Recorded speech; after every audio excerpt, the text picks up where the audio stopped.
In the early 1950s, a blonde siren burst onto the silver screen. Who was this star, this icon, this democratically elected honorary sex goddess of the decade? And why did the public fall for her so hard? You know, it was not prosperity around the corner, it was beauty around the corner. Because she looked like a woman, she didn't look like an actress. And I think that was completely new. She was a complete contrast to everything that had gone before. The camera loved her, absolutely loved her. And you know, she had the right cheekbones, the mouth, the pout, the hair.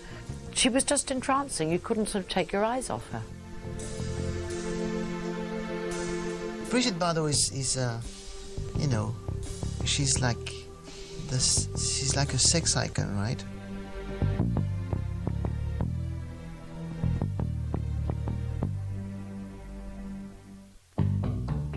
Brigitte Anne-Marie Bardot was born in Paris on the 28th of September 1934. Growing up with her sister Marie-Jeanne, the young Bardot never aimed to be an actress and instead was fully focused on becoming a ballerina. At the age of 13, she was accepted at the National Superior Conservatory of Paris for music and dance.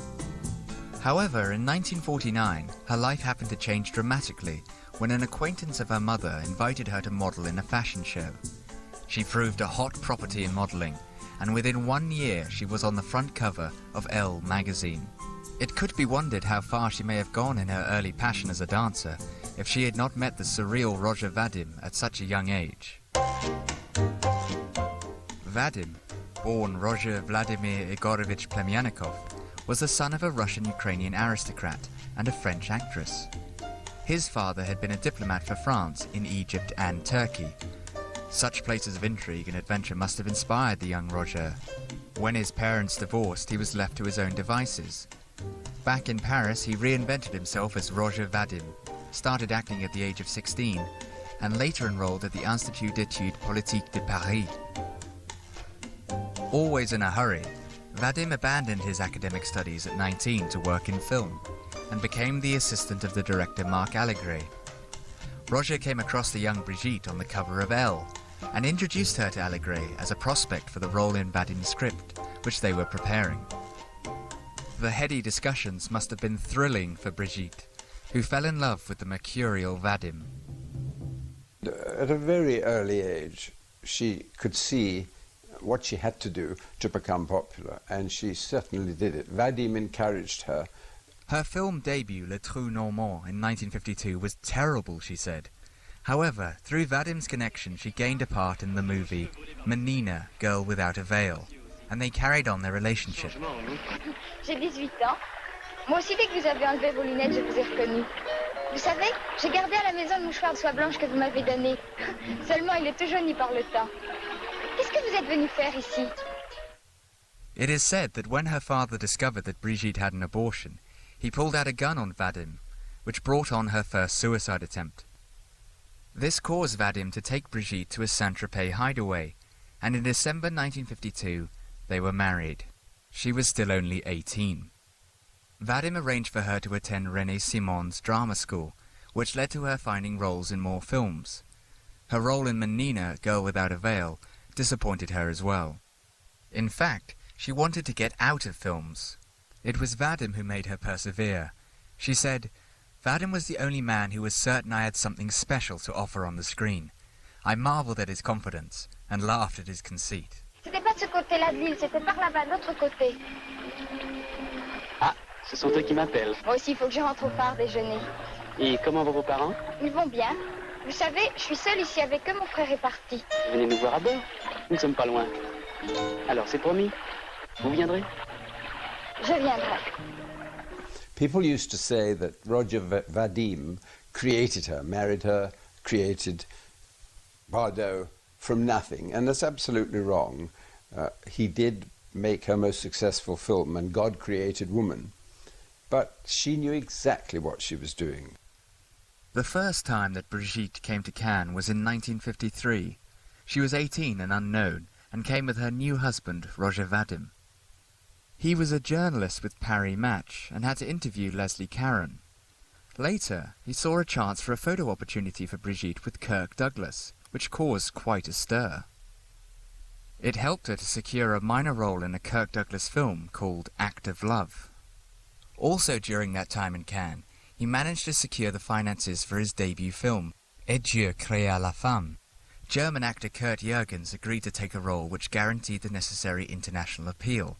Jean-Louis Trintignant, then unknown, played opposite the provocative Bardot. Vadim wrote the story based on two local fishermen brothers feuding over a girl in the then unknown fishing village of Saint-Tropez.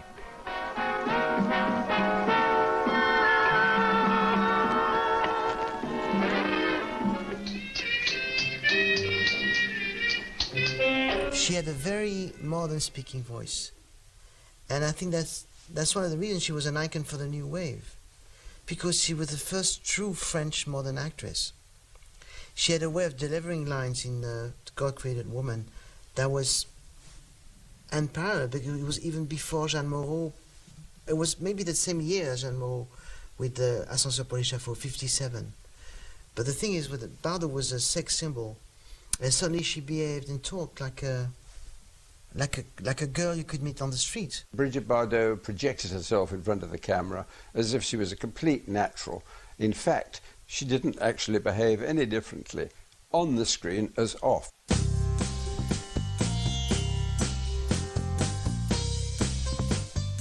Bardot went on to say, Vadim became famous worldwide as a director and I as an actress, but the other side of the coin was terrible. My life was totally turned upside down. I was followed, spied upon, adored, insulted. My private life became public. Her marriage to Vadim was not to last long, and Brigitte became involved with Trintignant, who had been her co-star in Et Dieu créa la femme. Exhausted by her place in the spotlight, and further reports that she had tried to commit suicide, it was inevitable that Bardot and Trintignant would break up. 1956 was a very big year for the young Bardot. The fact that she was fated with attention in Cannes was a sign that her international fame was beginning to take off.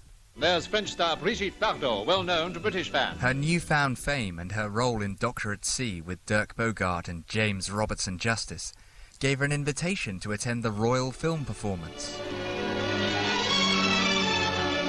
Stars and celebrities are gathering for the Royal Film Performance. Victor Mathieu waves to the crowds who have gathered to watch the film world's most glittering occasion. Anthony Steele and his wife Anita Ekberg are early arrivals. So is Joan Crawford with her husband. And now the moment for which the stars and the crowds have been waiting, the arrival of the Queen. With her is Princess Margaret. The stars are ready for presentation to Her Majesty. French star Brigitte Bardot, peeping round the corner, is already a favorite with British audiences.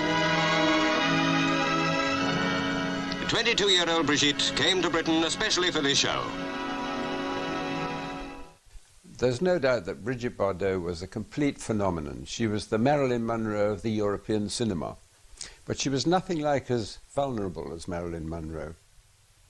In this short time, she broke up with Trintignant, divorced Vadim, and met Jacques Charrier. She had arranged for him to be cast in Babette Goes to War, which was a kind of precursor to Private Benjamin, but set in the Second World War. She and Jacques married in 1959. Brigitte Bardot wins medal for her best and funniest film, co-starring Jacques Charrier.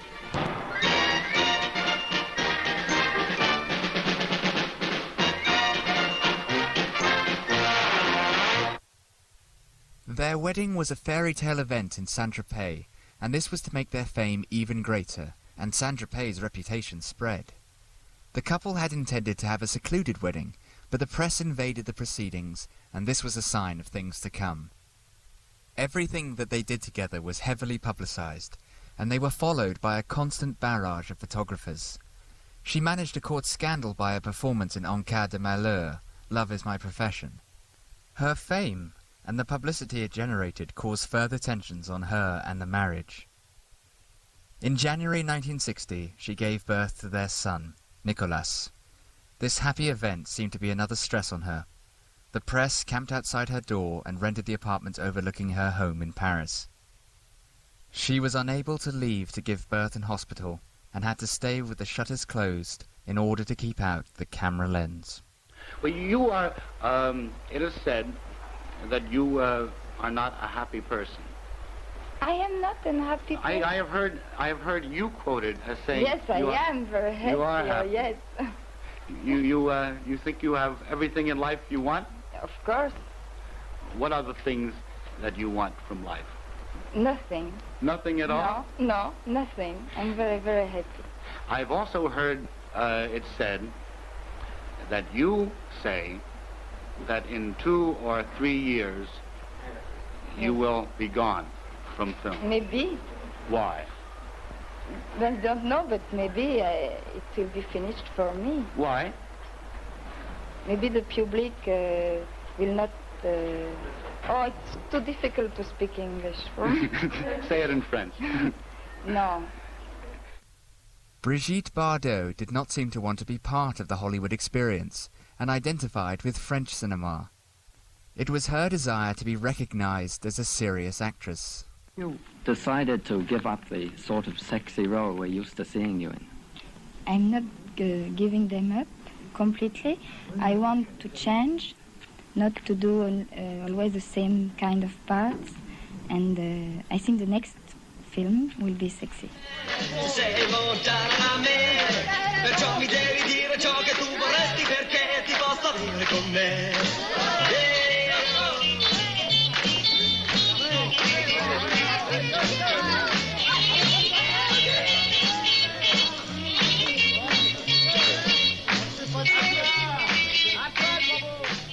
In 1960, the director Henri-Georges Clouzot cast her for the film La Vérité in a challenging role as a mistress accused of murdering her married lover in a crime of passion.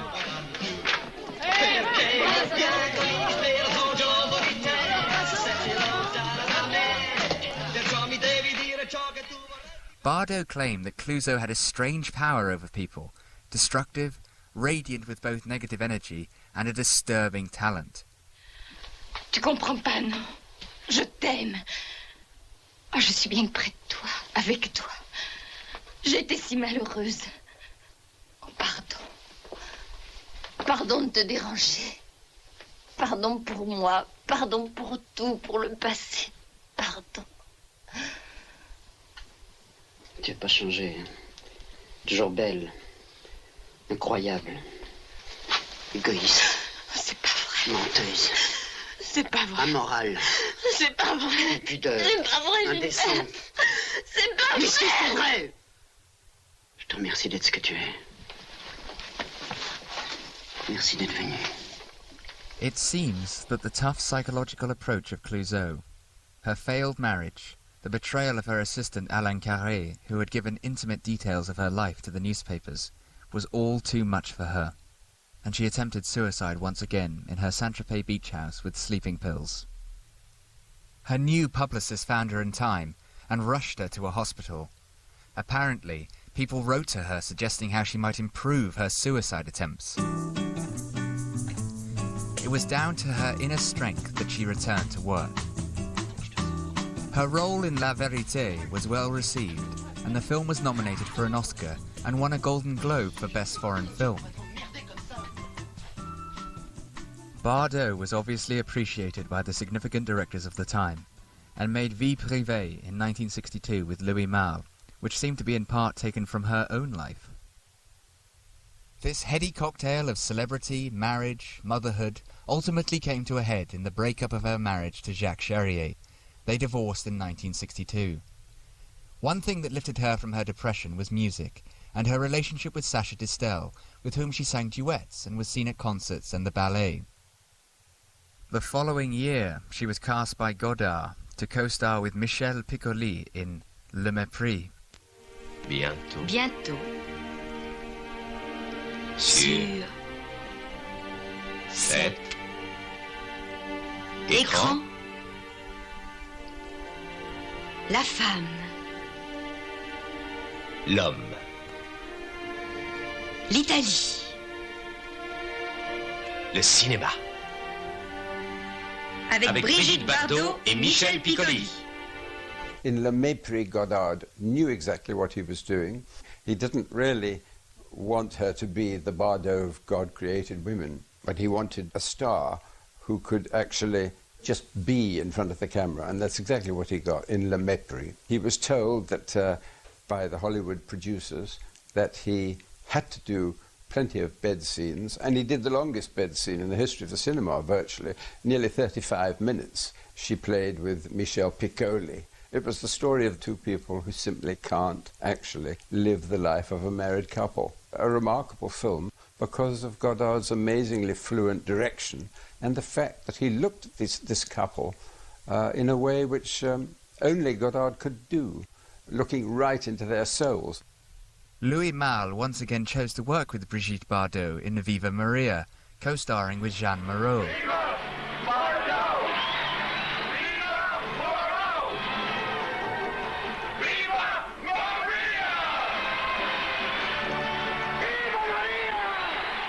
It was an international box office smash hit. She made a world tour to great acclaim.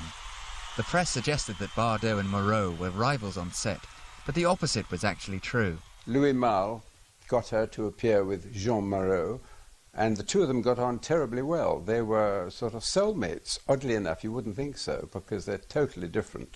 One was a great actress, the other one was a great star, and they loved each other and got on extremely well.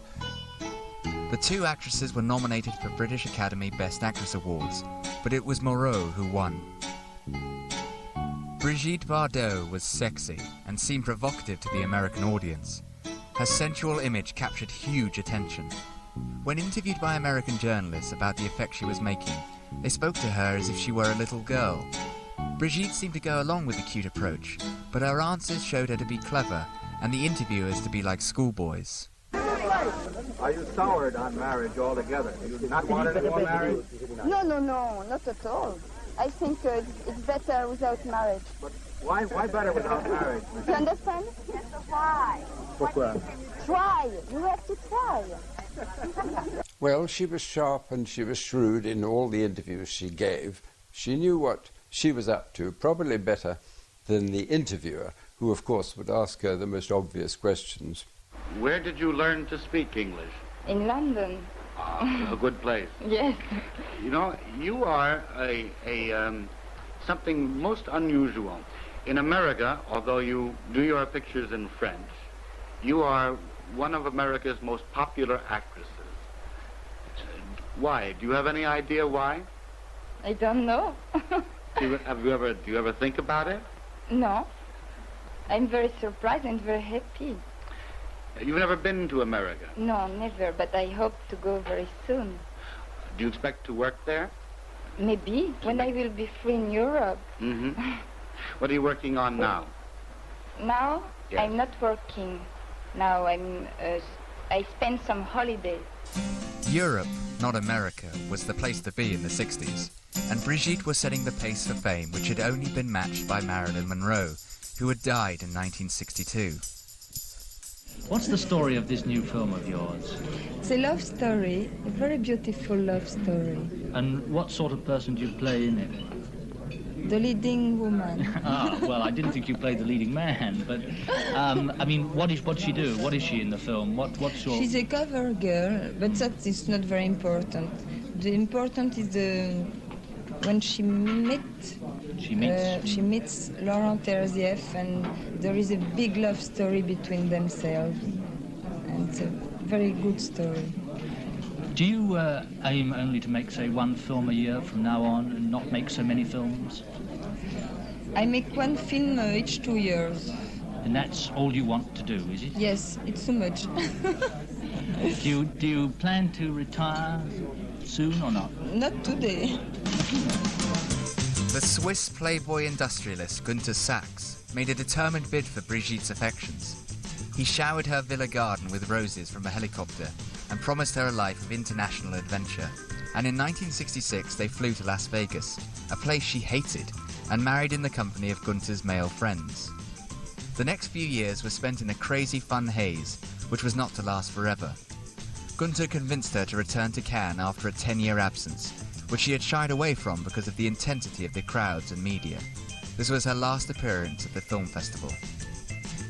During her absence, many of the actresses associated with the Nouvelle Vague era, including Catherine Deneuve and Jean-Luc Godard's wife, Anna Karina, had taken her place.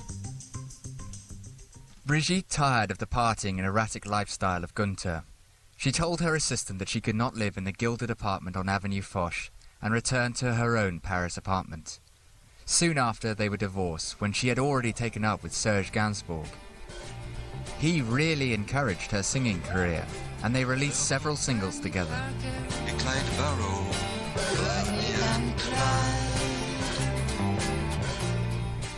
The voice of Bardot for me is the voice of an incredible singer. I love the recording she made with Gainsbourg.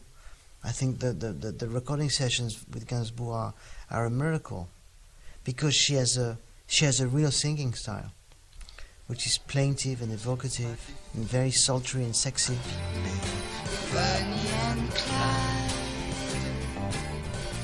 At the age of 38, Bardot made her last major international film in English, the western Shalako, with Sean Connery. Sean Connery is Shalako. Shalako means action.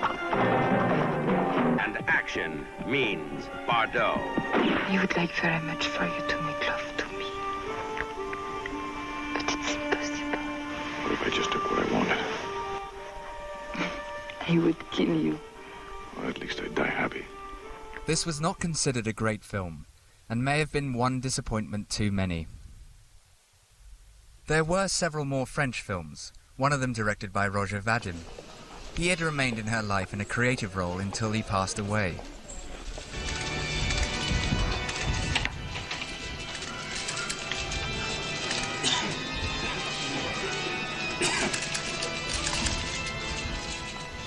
Brigitte Bardot made her last movie in 1973. She had caused controversy with some of her political views, but in the main, her life has been dedicated to animal protection. She launched the Brigitte Bardot Foundation for the welfare and protection of animals, with the funds from auctioning her jewels, clothes, and memorabilia. Her foundation champions animal causes in more than 20 countries. Maintenant que la Fondation vive, et vive la Fondation! She was someone who really lit up the camera. She knew it, and she ogled the camera like nobody else in the European cinema before, or probably since. For me, Brigitte Bardot remains a voice. I think she had an incredible voice, and I think she brought to French cinema a complete different way of telling the lines. I think what Brigitte Bardot did for France, or for Paris, or for the Riviera, was pretty much the same kind of thing that the Beatles and Mary Quant and the Rolling Stones, etc., did for London. She was part of that youth quake. She was a natural at marketing her own image, which catapulted her into superstardom, being known for her clothes, the town where she lived, Saint-Tropez, and her romantic relationships. The early pictures of her in Saint-Tropez, dressed in gingham or blue and white stripes, made the fishing village image the one that every tourist of France would look for. No wonder her image was represented as Marianne, the symbol of liberty in France. She probably did more than anyone else to publicize her country. Her look has been emulated by the likes of Kate Moss and Sienna Miller, but perhaps not quite the real thing. Brigitte Bardot was such a style icon that the photographs of her then could sit well in any magazine today.